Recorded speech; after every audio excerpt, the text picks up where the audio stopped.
شروع اللہ کا نام لے کر جو بڑا مہربان نہایت رحم والا ہے۔ بادشاہ نے عورتوں سے پوچھا کہ تمہارا کیا قصہ تھا جب تم نے یوسف کو اپنی طرف مائل کرنا چاہا؟ سب بول اٹھیں کہ اللہ پاک ہے، ہم نے اس میں کوئی برائی معلوم نہیں کی۔ عزیز کی بیوی نے کہا اب سچی بات تو ظاہر ہو ہی گئی ہے، اصل یہ ہے کہ میں نے اس کو اپنی طرف مائل کرنا چاہا تھا اور وہ بے شک سچا ہے۔ یوسف نے کہا کہ میں نے یہ بات اس لیے پوچھی ہے کہ عزیز کو یقین ہو جائے کہ میں نے اس کی پیٹھ پیچھے اس کی امانت میں خیانت نہیں کی، اور اللہ خیانت کرنے والوں کی چال کو چلنے نہیں دیتا۔ اور میں اپنے آپ کو پاک صاف نہیں کہتا، کیونکہ نفس امارہ انسان کو برائی ہی سکھاتا رہتا ہے، مگر یہ کہ میرا پروردگار رحم فرمائے۔ بے شک میرا پروردگار بخشنے والا ہے، مہربان ہے۔ اور بادشاہ نے حکم دیا کہ اسے میرے پاس لاؤ، میں اسے اپنا مصاحب خاص بناؤں گا۔ پھر جب ان سے گفتگو کی تو کہا کہ آج سے تم ہمارے ہاں صاحب منزلت ہو اور صاحب اعتبار ہو۔ یوسف نے کہا مجھے زرعی پیداوار پر مقرر کر دیجئے، کیونکہ میں حفاظت بھی کر سکتا ہوں اور اس کام سے واقف بھی ہوں۔ اس طرح ہم نے یوسف کو ملک مصر میں جگہ دی اور وہ اس ملک میں جہاں چاہتے تھے رہتے تھے۔ ہم اپنی رحمت جس پر چاہتے ہیں کرتے ہیں اور نیکوکاروں کے اجر کو ضائع نہیں کرتے۔ اور جو لوگ ایمان لائے اور ڈرتے رہے ان کے لیے آخرت کا اجر بہت بہتر ہے۔ اور یوسف کے بھائی کنعان سے مصر میں غلہ خریدنے کے لیے آئے تو یوسف کے پاس گئے، تو یوسف نے ان کو پہچان لیا اور وہ ان کو نہ پہچان سکے۔ اور جب یوسف نے ان کے لیے ان کا سامان تیار کر دیا تو کہا کہ پھر آنا تو جو باپ کی طرف سے تمہارا ایک اور بھائی ہے اسے بھی میرے پاس لیتے آنا۔ کیا تم نہیں دیکھتے کہ میں ناب بھی پوری پوری دیتا ہوں اور مہمانداری بھی خوب کرتا ہوں؟ اب اگر تم اسے میرے پاس نہ لاؤ گے تو نہ تمہیں میرے ہاں سے غلہ ملے گا اور نہ تم میرے پاس ہی آ سکو گے۔ انہوں نے کہا کہ ہم اس کے بارے میں اس کے والد کو پھسلائیں گے اور ہم یہ کام کر کے رہیں گے۔ اور یوسف نے اپنے خدام سے کہا کہ ان کا سرمایہ یعنی غلے کی قیمت ان کے سامان میں رکھ دو۔ عجب نہیں کہ جب یہ اپنے اہل و عیال میں جائیں تو اسے پہچان لیں، اور عجب نہیں کہ یہ پھر یہاں آئے۔ بس جب وہ اپنے والد کے پاس واپس گئے تو کہنے لگے کہ ابا ہمارے لیے غلے کی بندش کر دی گئی ہے، تو ہمارے ساتھ ہمارے بھائی کو بھیج دیجئے تاکہ ہم پھر غلہ لائیں اور ہم اس کے نگہبان ہیں۔ یعقوب نے کہا کہ میں اس کے بارے میں تمہارا اعتبار نہیں کرتا، مگر ویسا ہی جیسا پہلے اس کے بھائی کے بارے میں کیا تھا، سو اللہ ہی بہتر نگہبان ہے اور وہ سب سے زیادہ رحم کرنے والا ہے۔ اور جب انہوں نے اپنا اسباب کھولا تو دیکھا کہ ان کا سرمایہ واپس کر دیا گیا ہے۔ کہنے لگے ابا ہمیں اور کیا چاہیے؟ دیکھیے یہ ہماری پونجی بھی ہمیں واپس کر دی گئی ہے، اور ہم اپنے اہل و عیال کے لیے پھر غلہ لائیں گے اور اپنے بھائی کی نگہبانی کریں گے، اور ایک بار شتر زیادہ لائیں گے کہ یہ غلہ جو ہم لائے ہیں تھوڑا ہے۔ یعقوب نے کہا کہ جب تک تم اللہ کا عہد نہ دو کہ اس کو میرے پاس صحیح و سالم لے آؤ گے، میں اسے ہرگز تمہارے ساتھ نہیں بھیجنے کا، مگر یہ کہ تم گھیر لیے جاؤ یعنی بے بس ہو جاؤ تو مجبوری ہے۔ پس جب انہوں نے والد کو اپنا قول دیا تو یعقوب نے کہا کہ جو قول و قرار ہم کر رہے ہیں اس کا اللہ ضامن ہے، اور فرمایا کہ اے میرے بیٹو ایک ہی دروازے سے داخل نہ ہونا بلکہ جدا جدا دروازوں سے داخل ہونا، اور میں اللہ کی تقدیر کو تو تم سے روک نہیں سکتا۔ بے شک حکم اللہ ہی کا ہے، میں اسی پر بھروسہ رکھتا ہوں، اور اہل توکل کو اسی پر بھروسہ رکھنا چاہیے۔ اور جب وہ ان مقامات سے داخل ہوئے جہاں جہاں سے داخل ہونے کے لیے ان کے والد نے ان سے کہا تھا، تو وہ تدبیر اللہ کے حکم کو ذرا بھی ٹال نہیں سکتی تھی۔ ہاں وہ یعقوب کے دل کی خواہش تھی جو انہوں نے پوری کی تھی، اور بے شک وہ صاحب علم تھے، کیونکہ ہم نے ان کو علم سکھایا تھا، لیکن اکثر لوگ نہیں جانتے۔ اور جب وہ لوگ یوسف کے پاس پہنچے تو یوسف نے اپنے حقیقی بھائی کو اپنے پاس جگہ دی اور کہا کہ میں تمہارا بھائی ہوں، تو جو سلوک یہ ہمارے ساتھ کرتے رہے ہیں اس پر افسوس نہ کرنا۔ پھر جب ان کا اسباب تیار کر دیا تو اپنے بھائی کے تھیلے میں آپ خورا رکھ دیا۔ پھر جب وہ آبادی سے باہر نکل گئے تو ایک پکارنے والے نے آواز دی کہ قافلے والو تم تو چور ہو۔ وہ ان کی طرف متوجہ ہو کر کہنے لگے کہ تمہاری کیا چیز کھوئی گئی ہے؟ وہ بولے کہ بادشاہ کا کٹورا کھویا گیا ہے، اور جو شخص اس کو لے کے آئے اس کے لیے ایک بار شتر انعام، اور میں اس کا ضامن ہوں۔ وہ کہنے لگے کہ اللہ کی قسم، تم کو معلوم ہے کہ ہم اس ملک میں اس لیے نہیں آئے کہ خرابی کریں اور نہ ہم چوری کیا کرتے ہیں۔ وہ بولے کہ اگر تم جھوٹے نکلے یعنی چوری ثابت ہوئی تو اس کی سزا کیا؟ انہوں نے کہا کہ اس کی سزا یہ کہ جس کے تھیلے میں وہ دستیاب ہو وہی اس کا بدل قرار دیا جائے۔ ہم ظالموں کو یہی سزا دیا کرتی ہیں۔ پھر یوسف نے اپنے بھائی کے تھیلے سے پہلے ان کے تھیلوں کو دیکھنا شروع کیا، پھر اپنے بھائی کے تھیلے میں سے اس کو نکال لیا۔ اس طرح ہم نے یوسف کے لیے تدبیر کی، ورنہ بادشاہ کے قانون کے مطابق وہ اپنے بھائی کو لے نہیں سکتے تھے مگر یہ کہ اللہ چاہے۔ ہم جس کے چاہتے ہیں درجے بلند کرتے ہیں، اور ہر علم والے سے بڑھ کر ایک بڑا علم والا ہے۔ برادران یوسف نے کہا کہ اگر اس نے چوری کی ہو تو کچھ عجب نہیں کہ اس کے ایک بھائی نے بھی پہلے چوری کی تھی، مگر یوسف نے اس بات کو اپنے دل میں مخفی رکھا اور ان پر ظاہر نہ ہونے دیا، یعنی زیر لب کہا کہ تم بڑے برے ہو، اور جو تم بیان کرتے ہو اللہ اسے خوب جانتا ہے۔ وہ کہنے لگے کہ اے عزیز، اس کے والد بہت بوڑھے ہیں اور اس سے بہت محبت رکھتے ہیں، تو اس کو چھوڑ دیجئے اور اس کی جگہ ہم میں سے کسی کو رکھ لیجئے، ہم دیکھتے ہیں کہ آپ احسان کرنے والے ہیں۔ یوسف نے کہا کہ اللہ پناہ میں رکھے کہ جس شخص کے پاس ہم نے اپنی چیز پائی ہے اس کے سوا کسی اور کو پکڑ لیں، ایسا کریں تو ہم بڑے بے انصاف ہیں۔ آخر جب وہ اس سے نا امید ہو گئے تو الگ ہو کر صلاح کرنے لگے۔ سب سے بڑے نے کہا، کیا تم نہیں جانتے کہ تمہارے والد نے تم سے اللہ کا عہد لیا ہے، اور اس سے پہلے بھی تم یوسف کے بارے میں قصور کر چکے ہو؟ تو جب تک والد صاحب مجھے اجازت نہ دیں میں تو اس جگہ سے ہلنے کا نہیں، یا اللہ میرے لیے کوئی فیصلہ کرے، اور وہ سب سے بہتر فیصلہ کرنے والا ہے۔ تم سب والد صاحب کے پاس واپس جاؤ اور کہو کہ ابا، آپ کے صاحبزادے نے وہاں جا کر چوری کی، اور ہم نے تو اپنی دانست کے مطابق آپ سے اس کے لے آنے کا عہد کیا تھا، مگر ہم غیب کی باتوں کے جاننے اور یاد رکھنے والے تو نہیں تھے، اور جس بستی میں ہم ٹھہرے تھے وہاں سے یعنی اہل مصر سے اور جس قافلے میں آئے ہیں اس سے دریافت کر لیجئے، اور ہم اس بیان میں بالکل سچے ہیں۔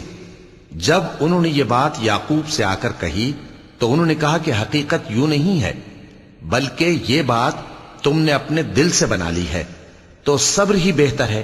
عجب نہیں کہ اللہ ان سب کو میرے پاس لے آئے، بے شک وہ علم والا ہے، حکمت والا ہے۔ اور ان کے پاس سے چلے گئے اور کہنے لگے کہ ہائے افسوس یوسف پر، ہائے افسوس، اور رنج و الم میں ان کی آنکھیں سفید ہو گئیں اور ان کا دل غم سے بھر رہا تھا۔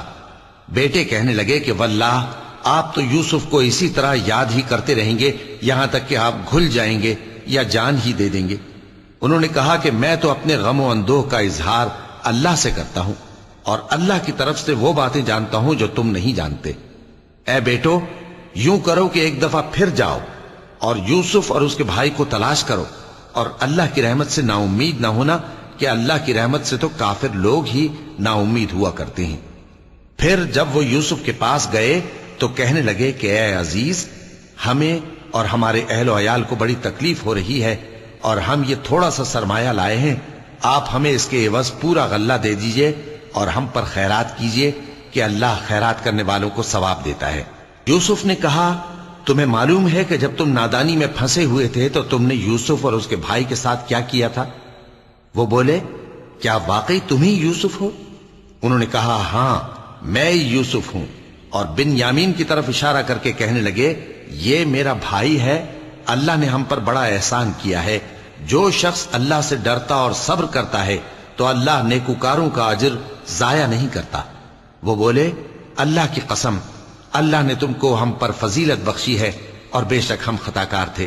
یوسف نے کہا کہ آج کے دن تم پر کوئی ملامت نہیں، اللہ تم کو معاف کرے، اور وہ سب سے بڑھ کر رحم کرنے والا ہے۔ یہ میرا کرتا لے جاؤ، پھر اسے والد صاحب کے منہ پر ڈال دینا تو وہ بینا ہو جائیں گے، اور اپنے تمام اہل و عیال کو میرے پاس لے آؤ۔ اور جب قافلہ مصر سے روانہ ہوا تو ان کے والد کہنے لگے کہ اگر مجھ کو یہ نہ کہو کہ بوڑھا بہک گیا ہے تو مجھے تو یوسف کی بو آ رہی ہے۔ وہ بولے کہ واللہ آپ اسی قدیم غلطی میں مبتلا ہیں۔ مگر جب خوشخبری دینے والا آپ پہنچا تو اس نے کرتا ان کے منہ پر ڈال دیا، سو وہ بینا ہو گئے اور بیٹوں سے کہنے لگے کیا میں نے تم سے نہیں کہا تھا کہ میں اللہ کی طرف سے وہ باتیں جانتا ہوں جو تم نہیں جانتے؟ بیٹوں نے کہا کہ ابا ہمارے لیے ہمارے گناہ کی مغفرت مانگیے، بے شک ہم خطا کار تھے۔ فرمایا میں اپنے پروردگار سے تمہارے لیے بخشش مانگوں گا، بے شک وہ بخشنے والا ہے، مہربان ہے۔ پھر جب یہ سب لوگ یوسف کے پاس پہنچے تو انہوں نے اپنے والدین کو اپنے پاس جگہ دی اور کہا مصر میں داخل ہو جائیے، اللہ نے چاہا تو امن و امان سے رہیے گا۔ اور اپنے والدین کو تخت پر بٹھایا اور سب ان کے آگے سجدے میں گر پڑے۔ اور اس وقت یوسف نے کہا ابا جان، یہ میرے اس خواب کی تعبیر ہے جو میں نے پہلے بچپن میں دیکھا تھا، میرے پروردگار نے اسے سچ کر دیا اور اس نے مجھ پر بہت سے احسان کیے ہیں کہ مجھ کو قید خانے سے نکالا، اور اس کے بعد کہ شیطان نے مجھ میں اور میرے بھائیوں میں فساد ڈال دیا تھا آپ کو گاؤں سے یہاں لایا۔ بے شک میرا پروردگار جو چاہتا ہے تدبیر سے کرتا ہے، وہ علم والا ہے، حکمت والا ہے۔ جب یہ سب باتیں ہو لیں تو یوسف نے اللہ سے دعا کی کہ اے میرے پروردگار، تو نے مجھ کو حکومت سے نوازا اور خوابوں کی تعبیر کا علم بخشا۔ اے آسمانوں اور زمین کے پیدا کرنے والے، تو ہی دنیا اور آخرت میں میرا کارساز ہے، تو مجھے دنیا سے اپنی اطاعت کی حالت میں اٹھائیو اور آخرت میں اپنے نیک بندوں میں داخل کیجو۔ اے پیغمبر، یہ اخبار غیب میں سے ہیں جو ہم تمہاری طرف بھیجتے ہیں۔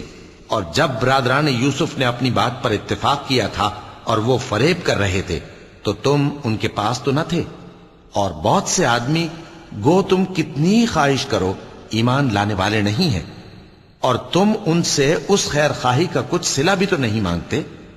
یہ قرآن اور کچھ نہیں تمام جہانوں کے لیے نصیحت ہے، اور آسمان و زمین میں بہت سی نشانیاں ہیں جن پر سے یہ گزرتے ہیں اور ان کو نظر انداز کر دیتے ہیں، اور یہ اکثر اللہ پر ایمان نہیں رکھتے مگر اس کے ساتھ شرک بھی کرتے ہیں۔ تو کیا یہ اس بات سے بے خوف ہیں کہ ان پر اللہ کا عذاب نازل ہو کر ان کو ڈھانپ لے، یا ان پر ناگہاں قیامت آ جائے اور انہیں خبر بھی نہ ہو؟ کہہ دو میرا رستہ تو یہ ہے، میں اللہ کی طرف بلاتا ہوں سمجھ بوجھ کر، میں بھی لوگوں کو اللہ کی طرف بلاتا ہوں اور میرے پیرو بھی، اور اللہ پاک ہے اور میں شرک کرنے والوں میں سے نہیں ہوں۔ اور ہم نے تم سے پہلے بستیوں کے رہنے والوں میں سے مرد ہی بھیجے تھے جن کی طرف ہم وہی بھیجتے تھے۔ کیا ان لوگوں نے ملک میں سیر و سیاحت نہیں کی کہ دیکھ لیتے کہ جو لوگ ان سے پہلے تھے ان کا انجام کیا ہوا؟ اور متقیوں کے لیے آخرت کا گھر بہت اچھا ہے، کیا تم سمجھتے نہیں؟ یہاں تک کہ جب پیغمبر نا امید ہو گئے اور انہوں نے خیال کیا کہ اپنی نصرت کے بارے میں جو بات انہوں نے کہی تھی اس میں وہ سچے نہ نکلے، تو ان کے پاس ہماری مدد آ پہنچی، پھر جسے ہم نے چاہا بچا دیا، اور ہمارا عذاب اتر کر گناہگار لوگوں سے پھیرا نہیں کرتا۔ ان کے قصے میں عقل مندوں کے لیے عبرت ہے۔ یہ قرآن ایسی بات نہیں ہے جو اپنے دل سے بنائی گئی ہو، بلکہ جو کتابیں اس سے پہلے نازل ہوئی ہیں ان کی تصدیق کرنے والا ہے اور ہر چیز کی تفصیل کرنے والا، اور مومنوں کے لیے ہدایت اور رحمت ہے۔ شروع اللہ کا نام لے کر جو بڑا مہربان نہایت رحم والا ہے۔ الف لام میم را۔ اے نبی، یہ کتاب الہی کی آیتیں ہیں، اور جو کچھ تمہارے پروردگار کی طرف سے تم پر نازل ہوا ہے حق ہے، لیکن اکثر لوگ ایمان نہیں لاتے۔ اللہ وہی تو ہے جس نے ستونوں کے بغیر آسمان جیسا کہ تم دیکھتے ہو اتنے اونچے بنائے، پھر عرش پر جلوہ افروز ہوا اور سورج اور چاند کو کام میں لگا دیا، ہر ایک میعاد معین تک گردش کر رہا ہے۔ وہی دنیا کے کاموں کا انتظام کرتا ہے، اس طرح وہ اپنی آیتیں کھول کھول کر بیان کرتا ہے کہ تم اپنے پروردگار کے روبرو جانے کا یقین کرو۔ اور وہی ہے جس نے زمین کو پھیلایا اور اس میں پہاڑ اور دریا پیدا کیے اور ہر طرح کے میووں کی دو دو قسمیں بنائیں۔ وہی رات کو دن کا لباس پہناتا ہے، غور کرنے والوں کے لیے اس میں بہت سی نشانیاں ہیں۔ اور زمین میں کئی طرح کے قطعات ہیں ایک دوسرے سے ملے ہوئے، اور انگور کے باغ اور کھیتی اور کھجور کے درخت، بعض کی بہت سی شاخیں ہیں اور بعض کی اتنی نہیں ہوتی، باوجود کہ پانی سب کو ایک ہی ملتا ہے۔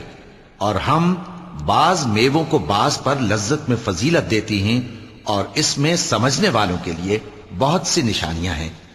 اگر تم عجیب بات سننی چاہو تو کافروں کا یہ کہنا عجیب ہے کہ جب ہم مر کر مٹی ہو جائیں گے تو کیا اثر نو پیدا ہوں گے؟ یہی لوگ ہیں جو اپنے پروردگار سے منکر ہوئے ہیں، اور یہی ہیں جن کی گردنوں میں طوق ہوں گے، اور یہی اہل دوزخ ہیں کہ ہمیشہ اس میں جلتے رہیں گے۔ اور یہ لوگ بھلائی سے پہلے تم سے برائی جلدی سے مانگتے ہیں، یعنی طالب عذاب ہیں، حالانکہ ان سے پہلے عذاب واقع ہو چکے ہیں، اور تمہارا پروردگار لوگوں کو باوجود ان کی بے انصافیوں کے معاف کرنے والا ہے، اور بے شک تمہارا پروردگار سخت عذاب دینے والا ہے۔ اور کافر لوگ کہتے ہیں کہ اس پیغمبر پر اس کے پروردگار کی طرف سے کوئی نشانی کیوں نازل نہیں ہوئی؟ اے نبی، تم تو صرف خبردار کرنے والے ہو، اور ہر ایک قوم کے لیے رہنما ہوا کرتا ہے۔ اللہ ہی اس بچے سے واقف ہے جو عورت کے پیٹ میں ہوتا ہے، اور وہی پیٹ کے سکڑنے اور بڑھنے سے بھی واقف ہے، اور ہر چیز کا اس کے ہاں ایک اندازہ مقرر ہے۔ وہ چھپی اور ظاہر چیزوں کا جاننے والا ہے، سب سے بزرگ ہے، عالی رتبہ ہے۔ کوئی تم میں سے چپکے سے بات کہے یا پکار کر، یا رات کو کہیں چھپ جائے یا دن کی روشنی میں کھلم کھلا چلے پھرے، اللہ کے نزدیک برابر ہے۔ اس کے آگے اور پیچھے اللہ کے چوکیدار ہیں جو اللہ کے حکم سے اس کی نگرانی کرتے ہیں۔ اللہ اس نعمت کو جو کسی قوم کو حاصل ہے نہیں بدلتا جب تک کہ وہ اپنی حالت کو نہ بدلے، اور جب اللہ کسی قوم کے ساتھ برائی کا ارادہ کرتا ہے تو وہ پھر نہیں سکتی، اور اللہ کے سوا ان کا کوئی مددگار نہیں ہوتا۔ وہی تو ہے جو تم کو ڈرانے اور امید دلانے کے لیے بجلی دکھاتا اور بھاری بھاری بادل پیدا کرتا ہے، اور رعد اور فرشتے سب اس کے خوف سے اس کی تسبیح و تحمید کرتے رہتی ہیں۔ اور وہی بجلیاں بھیجتا ہے، پھر جس پر چاہتا ہے گرا بھی دیتا ہے، جبکہ وہ اللہ کے بارے میں جھگڑتی ہیں، اور وہ بڑی قوت والا ہے۔ کام کا پکارنا تو اسی کا ہے، اور جن کو یہ لوگ اس کے سوا پکارتے ہیں وہ ان کی پکار کو کسی طرح قبول نہیں کرتے، مگر اس شخص کی طرح جو اپنے دونوں ہاتھ پانی کی طرف پھیلا دے تاکہ دور ہی سے اس کے منہ تک آ پہنچے، حالانکہ وہ اس تک کبھی بھی نہیں آ سکتا۔ اور اسی طرح کافروں کی پکار بیکار ہے۔ اور جتنی مخلوقات آسمانوں اور زمین میں ہے، خوشی سے یا ناخوشی سے اللہ کے آگے سجدہ کرتی ہے، اور ان کے سائے بھی صبح و شام سجدے کرتی ہیں۔ چونکہ آیت سجدہ تلاوت کی گئی ہے، لہذا سامعین پر سجدہ واجب ہے۔ ان سے پوچھو کہ آسمانوں اور زمین کا پروردگار کون ہے؟ تم ہی کہہ دو کہ اللہ۔ ان سے کہو کہ کیا تم نے اللہ کو چھوڑ کر ایسے لوگوں کو کارساز بنایا ہے جو خود اپنے نفع و نقصان کا بھی اختیار نہیں رکھتے؟ کہو کیا اندھا اور آنکھوں والا برابر ہیں، یا اندھیرا اور اجالا برابر ہو سکتا ہے؟ بھلا ان لوگوں نے جن کو اللہ کا شریک مقرر کیا ہے، کیا انہوں نے اللہ کسی مخلوقات پیدا کی ہے جس کے سبب ان کے لیے مخلوقات مشتبہ ہو گئی ہے؟ کہہ دو کہ اللہ ہی ہر چیز کا پیدا کرنے والا ہے، اور وہ یکتا ہے، بڑا زبردست ہے۔ اسی نے آسمان سے مے برسایا، پھر اس سے اپنے اپنے اندازے کے مطابق نالے بہ نکلے، پھر پانی پر پھولا ہوا جھاگ آ گیا۔ اور جس چیز کو زیور یا کوئی اور سامان بنانے کے لیے آگ میں تپاتے ہیں، اس میں بھی ایسا ہی جھاگ ہوتا ہے۔ اس طرح اللہ حق و باطل کی مثال بیان فرماتا ہے۔ سو جھاگ تو سوکھ کر زائل ہو جاتا ہے، اور پانی جو لوگوں کو فائدہ پہنچاتا ہے وہ زمین میں ٹھہرا رہتا ہے۔ اس طرح اللہ صحیح اور غلط کی مثالیں بیان فرماتا ہے تاکہ تم سمجھو۔ جن لوگوں نے اللہ کے حکم کو قبول کیا ان کی حالت بہت بہتر ہوگی، اور جنہوں نے اس کو قبول نہ کیا، اگر روئے زمین کے سب خزانے ان کے اختیار میں ہوں تو وہ سب کے سب اور ان کے ساتھ اتنے ہی اور نجات کے بدلے میں صرف کر ڈالیں، مگر نجات کہاں؟ ایسے لوگوں کا حساب بھی برا ہوگا، اور ان کا ٹھکانہ بھی دوزخ ہے، اور وہ بری جگہ ہے۔ بھلا جو شخص یہ جانتا ہے کہ جو کچھ تمہارے پروردگار کی طرف سے تم پر نازل ہوا ہے حق ہے، وہ اس شخص کی طرح ہے جو اندھا ہے؟ اور سمجھتے تو وہی ہیں جو عقل مند ہیں، جو اللہ کے عہد کو پورا کرتے ہیں اور قول و قرار کو نہیں توڑتے، اور جن رشتوں کے جوڑے رکھنے کا اللہ نے حکم دیا ان کو جوڑے رکھتے، اور اپنے پروردگار سے ڈرتے رہتے اور برے حساب سے خوف رکھتے ہیں۔ اور جو اپنے پروردگار کی خوشنودی حاصل کرنے کے لیے مصائب پر صبر کرتے ہیں اور نماز پڑھتے ہیں، اور جو مال ہم نے ان کو دیا ہے اس میں سے پوشیدہ اور ظاہر خرچ کرتے ہیں اور نیکی سے برائی کو دور کرتے ہیں، یہی لوگ ہیں جن کے لیے عاقبت کا گھر ہے، یعنی ہمیشہ رہنے کے باغات جن میں وہ داخل ہوں گے، اور ان کے باپ دادوں اور بیویوں اور اولاد میں سے جو نیکوکار ہوں گے وہ بھی بہشت میں جائیں گے، اور فرشتے بہشت کے ہر ایک دروازے سے ان کے پاس آئیں گے اور کہیں گے تم پر سلام ہو، یہ تمہاری ثابت قدمی کا بدلہ ہے، اور عاقبت کا گھر خوب گھر ہے۔ اور جو لوگ اللہ سے پختہ عہد کر کے اس کو توڑ ڈالتے اور جن رشتوں کے جوڑے رکھنے کا اللہ نے حکم دیا ہے ان کو قطع کر دیتے اور ملک میں فساد کرتے ہیں، ایسوں پر لعنت ہے اور ان کے لیے برا انجام ہے۔ اللہ جس کا چاہتا ہے رزق فراخ کر دیتا ہے اور جس کا چاہتا ہے تنگ کر دیتا ہے، اور کافر لوگ دنیا کی زندگی پر خوش ہو رہے ہیں، اور دنیا کی زندگی آخرت کے مقابلے میں بہت تھوڑا سامان ہے۔ اور کافر کہتے ہیں کہ اس پیغمبر پر اس کے پروردگار کی طرف سے کوئی نشانی کیوں نازل نہیں ہوئی؟ کہہ دو کہ اللہ جسے چاہتا ہے گمراہ کرتا ہے، اور جو اس کی طرف رجوع ہوتا ہے اس کو اپنی طرف کا رستہ دکھاتا ہے، یعنی ان کو جو ایمان لاتے اور جن کے دل اللہ کی یاد سے آرام پاتے ہیں ان کو۔ اور سن رکھو کہ اللہ کی یاد سے ہی دل آرام پاتے ہیں۔ جو لوگ ایمان لائے اور عمل نیک کیے ان کے لیے خوشحالی اور عمدہ ٹھکانہ ہے۔ جس طرح ہم پہلے پیغمبر بھیجتے رہے ہیں اسی طرح اے نبی ہم نے تم کو اس امت میں جس سے پہلے بہت سی امتیں گزر چکی ہیں بھیجا ہے، تاکہ تم ان کو وہ کتاب جو ہم نے تمہاری طرف بھیجی ہے پڑھ کر سنا دو۔ اور یہ لوگ رحمان کو نہیں مانتے۔ کہہ دو وہی تو میرا پروردگار ہے، اس کے سوا کوئی معبود نہیں، میں اسی پر بھروسہ رکھتا ہوں اور اسی کی طرف رجوع کرتا ہوں۔ اور اگر کوئی قرآن ایسا ہوتا کہ اس کی تاثیر سے پہاڑ چل پڑتے یا زمین پھٹ جاتی یا مردوں سے کلام کر سکتے تو کیا یہ لوگ ایمان لے آتے؟ بات یہ ہے کہ سب باتیں اللہ کے اختیار میں ہیں، تو کیا مومنوں کو اس سے اطمینان نہیں ہوا کہ اگر اللہ چاہتا تو سب لوگوں کو ہدایت کے رستے پر چلا دیتا؟ اور کافروں پر ہمیشہ ان کے اعمال کے بدلے آفت آتی رہے گی یا ان کے مکانات کے قریب نازل ہوتی رہے گی یہاں تک کہ اللہ کا وعدہ آ پہنچے۔ بے شک اللہ وعدہ خلاف نہیں کرتا۔ اور تم سے پہلے بھی رسولوں کے ساتھ تمسخر ہوتے رہے ہیں، تو میں نے کافروں کو مہلت دی، پھر میں نے ان کو پکڑ لیا، سو دیکھ لو کہ میرا عذاب کیسا رہا۔ تو کیا وہ جو ہر شخص کے اعمال کا نگراں و نگہبان ہے وہ بتوں کی طرح بے علم و بے خبر ہو سکتا ہے؟ اور ان لوگوں نے اللہ کے شریک مقرر کر رکھے ہیں، ان سے کہو کہ ذرا ان کے نام تو لو۔ کیا تم اسے ایسی چیزیں بتاتے ہو جو روئے زمین پر ہیں اور اسے معلوم نہیں، یا تم لوگ محض سطحی بات کی تقلید کرتے ہو؟ اصل یہ ہے کہ کافروں کو ان کے فریب خوبصورت معلوم ہوتے ہیں اور وہ ہدایت کے رستے سے روک لیے گئے ہیں، اور جسے اللہ گمراہ رہنے دے اسے کوئی ہدایت کرنے والا نہیں۔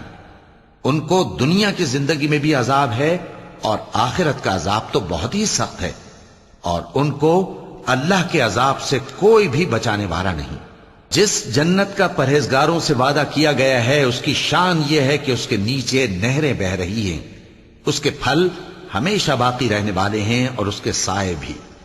یہ ان لوگوں کا انجام ہے جو متقی ہیں، اور کافروں کا انجام دوزخ ہے۔ اور جن لوگوں کو ہم نے کتاب دی ہے وہ اس کتاب سے جو تم پر نازل ہوئی ہے خوش ہوتی ہیں، اور بعض فرقے اس کی بعض باتیں نہیں بھی مانتے۔ کہہ دو کہ مجھ کو یہی حکم ہوا ہے کہ اللہ ہی کی عبادت کروں اور اس کے ساتھ کسی کو شریک نہ بناؤں، میں اسی کی طرف بلاتا ہوں اور اسی کی طرف مجھے لوٹنا ہے۔ اور اسی طرح ہم نے اس قرآن کو عربی زبان کا فرمان بنا کر نازل کیا ہے، اور اگر تم علم آ جانے کے بعد ان لوگوں کی خواہشوں کے پیچھے چلو گے تو اللہ کے سامنے کوئی نہ تمہارا مددگار ہوگا اور نہ کوئی بچانے والا۔ اور اے نبی ہم نے تم سے پہلے بھی پیغمبر بھیجے تھے اور ان کو بیویاں اور اولاد بھی دی تھیں، اور کسی پیغمبر کے اختیار کی بات نہ تھی کہ اللہ کے حکم کے بغیر کوئی نشانی لے آتا۔ ہر حکم قضا کتاب میں لکھا ہوا ہے، اللہ جس چیز کو چاہتا ہے مٹا دیتا ہے اور جس کو چاہتا ہے باقی رکھتا ہے، اور اسی کے پاس اصل کتاب ہے۔ اور اگر ہم کوئی عذاب جس کا ان لوگوں سے وعدہ کرتے ہیں تمہیں دکھائیں، یعنی تمہارے روبرو ان پر نازل کریں، یا تمہاری مدت حیات پوری کر دیں، یعنی تمہارے انتقال کے بعد عذاب بھیجیں، تو تمہارا کام ہمارے احکام کا پہنچا دینا ہے اور ہمارا کام حساب لینا ہے۔ کیا انہوں نے نہیں دیکھا کہ ہم زمین کو اس کے کناروں سے گھٹاتے چلے آ رہے ہیں؟ اور اللہ جیسا چاہتا ہے حکم کرتا ہے، کوئی اس کے حکم کا رد کرنے والا نہیں، اور وہ جلد حساب لینے والا ہے۔ جو لوگ ان سے پہلے تھے وہ بھی بہتیری تدبیریں کرتے رہے ہیں، سو تدبیر تو سب اللہ ہی کی ہوتی ہے۔ ہر شخص جو کچھ کر رہا ہے اللہ اسے جانتا ہے، اور کافر جلد معلوم کر لیں گے کہ آخرت میں اچھا انجام کس کے لیے ہوتا ہے۔ اور کافر لوگ کہتے ہیں کہ تم پیغمبر نہیں ہو، کہہ دو کہ میرے اور تمہارے درمیان اللہ اور وہ شخص جس کے پاس کتاب آسمانی کا علم ہے بطور گواہ کافی ہے۔ شروع اللہ کا نام لے کر جو بڑا مہربان نہایت رحم والا ہے۔ الف لام را، یہ ایک پر نور کتاب ہے، اس کو ہم نے تم پر اس لیے نازل کیا ہے کہ تم لوگوں کو اندھیروں سے نکال کر روشنی کی طرف لے جاؤ، یعنی ان کے پروردگار کے حکم سے عزت والے خوبیوں والے مالک کے راستے کی طرف، یعنی اس اللہ کے راستے کی طرف کہ جو کچھ آسمانوں اور زمین میں ہے سب اسی کا ہے۔ اور ان کافروں کے لیے عذاب شدید کی وجہ سے تباہی اور بربادی مقدر ہے، جو آخرت کے مقابلے میں دنیاوی زندگی کو پسند کرتے اور لوگوں کو اللہ کے راستے سے روکتے اور اس میں کجی چاہتے ہیں۔ یہ لوگ بڑے دور کی گمراہی میں ہیں، اور ہم نے کوئی پیغمبر نہیں بھیجا مگر وہ اپنی قوم کی زبان بولتا تھا تاکہ انہیں احکام الہی کھول کھول کر بتا دے۔ پھر اللہ جسے چاہتا ہے گمراہ رہنے دیتا ہے اور جسے چاہتا ہے ہدایت دیتا ہے، اور وہ غالب ہے، حکمت والا ہے۔ اور ہم نے موسیٰ کو اپنی نشانیاں دے کر بھیجا کہ اپنی قوم کو تاریکیوں سے نکال کر روشنی میں لے جاؤ، اور ان کو اللہ کے دن یاد دلاؤ، اور اس میں ان لوگوں کے لیے جو صابر و شاکر ہیں نشانیاں ہیں۔ اور جب موسیٰ نے اپنی قوم سے کہا کہ اللہ نے جو تم پر مہربانیاں کی ہیں ان کو یاد کرو، جبکہ اس نے تم کو فرعون کی قوم سے رہائی بخشی، وہ لوگ تمہیں برے برے عذاب دیتے تھے اور تمہارے بیٹوں کو مار ڈالتے تھے اور تمہاری لڑکیوں کو زندہ رہنے دیتے تھے، اور اس میں تمہارے پروردگار کی طرف سے بڑی آزمائش تھی۔ اور جب تمہارے پروردگار نے تم کو آگاہ کیا کہ اگر شکر کرو گے تو میں تمہیں زیادہ دوں گا، اور اگر ناشکری کرو گے تو یاد رکھو کہ میرا عذاب بھی سخت ہے۔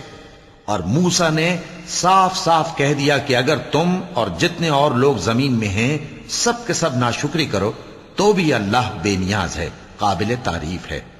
بھلا تم کو ان لوگوں کے حالات کی خبر نہیں پہنچی جو تم سے پہلے تھے، یعنی نوح اور عاد اور سمود کی قوم اور جو ان کے بعد تھے، جن کا علم اللہ کے سوا کسی کو نہیں۔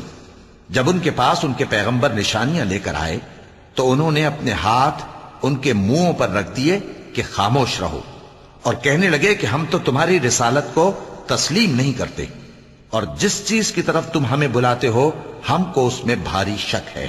ان کے پیغمبروں نے کہا کیا تم کو اللہ کے بارے میں شک ہے جو آسمانوں اور زمین کا پیدا کرنے والا ہے؟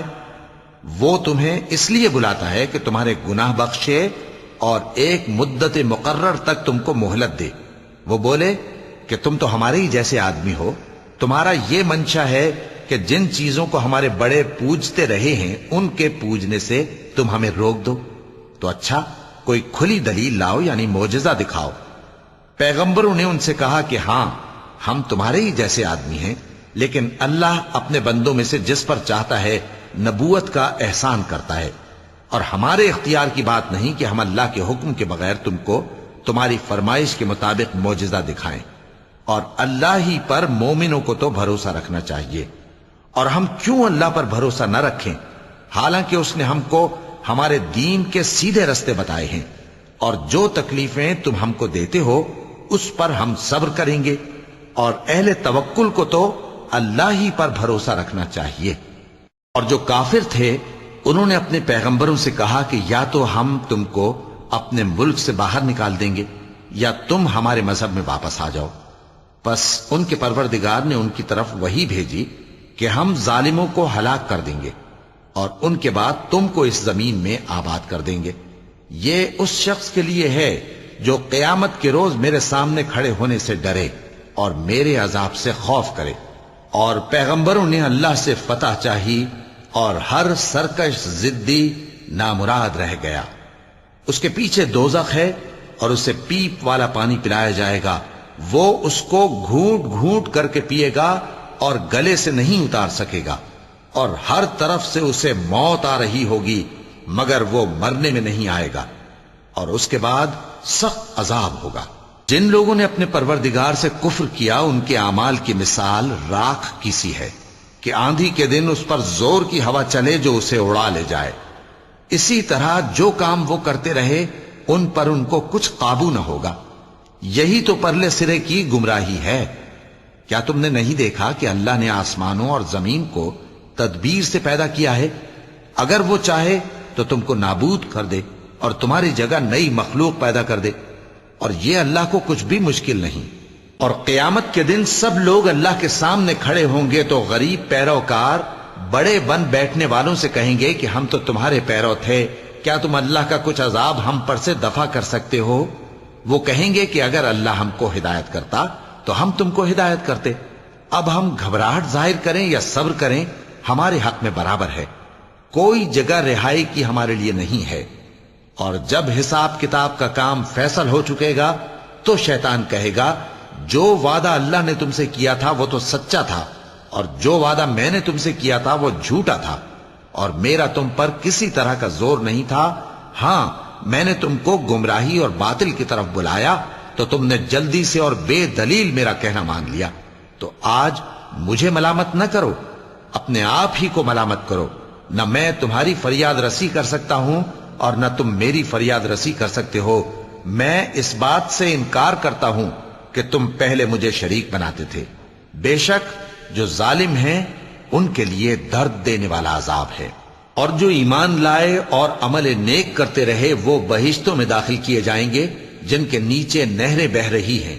اپنے پروردگار کے حکم سے وہ ہمیشہ ان میں رہیں گے، وہاں وہ ہر ملاقات پر ایک دوسرے کو سلام کہیں گے۔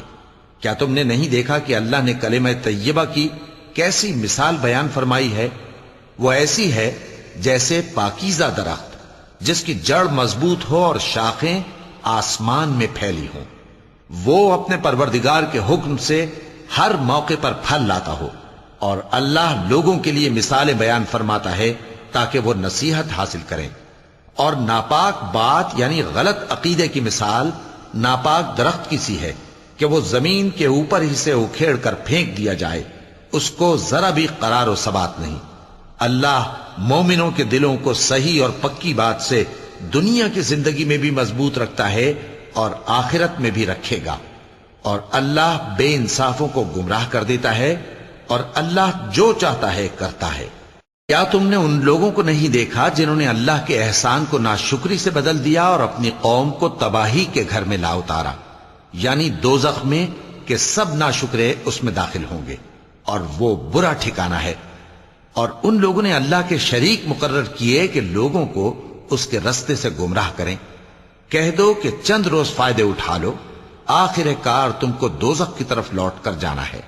اے پیغمبر، میرے مومن بندوں سے کہہ دو کہ نماز پڑھا کریں، اور اس دن کے آنے سے پیشتر جس میں نہ اعمال کا سودا ہوگا اور نہ دوستی کام آئے گی، ہمارے دیے ہوئے مال میں سے پوشیدہ اور علانیہ خرچ کرتے رہیں۔ اللہ ہی تو ہے جس نے آسمانوں اور زمین کو پیدا کیا اور آسمان سے مے برسایا، پھر اس سے تمہارے کھانے کے لیے پھل پیدا کیے اور کشتیوں اور جہازوں کو تمہارے زیر فرمان کیا تاکہ وہ سمندر میں اس کے حکم سے چلیں، اور نہروں کو بھی تمہارے زیر فرمان کیا، اور سورج اور چاند کو تمہارے لیے کام میں لگا دیا کہ دونوں دن رات ایک ڈگر پر چل رہے ہیں، اور رات اور دن کو بھی تمہاری خاطر کام میں لگا دیا، اور جو کچھ تم نے مانگا سب میں سے تم کو عنایت کیا۔ اور اگر اللہ کے احسان گننے لگو تو شمار نہ کر سکو، مگر لوگ نعمتوں کا شکر نہیں کرتے۔ کچھ شک نہیں کہ انسان بڑا بے انصاف ہے، ناشکرا ہے۔ اور جب ابراہیم نے دعا کی کہ اے میرے پروردگار اس شہر کو لوگوں کے لیے امن کی جگہ بنا دے اور مجھے اور میری اولاد کو اس بات سے کہ بتوں کی پرستش کرنے لگیں بچائے رکھیو۔ اے پروردگار انہوں نے بہت سے لوگوں کو گمراہ کیا ہے، سو جس شخص نے میرا کہا مانا وہ میرا ہے، اور جس نے میری نافرمانی کی تو تو بخشنے والا ہے، مہربان ہے۔ اے پروردگار میں نے اپنی اولاد ایک وادی میں جہاں کھیتی نہیں تیرے عزت و ادب والے گھر کے پاس لا بسائی ہے۔ اے پروردگار تاکہ یہ نماز پڑھیں سو تو لوگوں کے دلوں کو ایسا کر دے کہ ان کی طرف جھکے رہیں، اور ان کو میووں سے روزی دیتے رہنا تاکہ تیرا شکر کریں۔ اے پروردگار جو بات ہم چھپاتے اور جو ظاہر کرتے ہیں تو سب جانتا ہے، اور اللہ سے کوئی چیز مخفی نہیں، نہ زمین میں نہ آسمان میں۔ اللہ کا شکر ہے جس نے مجھ کو بڑی عمر میں اسماعیل اور اسحاق بخشے، بے شک میرا پروردگار دعا سننے والا ہے۔ اے پروردگار مجھ کو ایسی توفیق عنایت کر کہ نماز پڑھتا رہوں اور میری اولاد کو بھی یہ توفیق بخش۔ اے پروردگار میری دعا قبول فرما۔ اے پروردگار حساب کتاب کے دن میری اور میرے ماں باپ کی اور مومنوں کی مغفرت کیجو۔ صدق اللہ العظیم۔